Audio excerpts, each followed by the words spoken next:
Serenity Styler, det er et helt nyt glatjern. Det er med den nyeste teknologi, Ionic Bonding teknologi. Det er altså en generator, som tilfører både plus- og minusjoner på håret, sådan at vi helt skånsomt glatter håret og også lukker hårets skællag, så håret syner meget blankt. Det gør også, at vi ikke får et hår, der er statisk elektrisk, når vi styler det. Og den har selvfølgelig de her vippeplader, så vi sagtens kan krølle håret med den. Når at vi skal tænde den, så holder vi knappen nede her, og så slider jeg bare med fingeren efter den ønskede temperatur.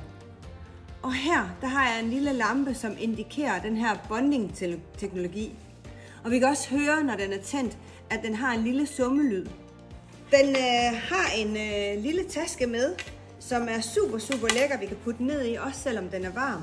Og så slukker den helt automatisk efter 60 minutter, og der er 5 års garanti på den her styler.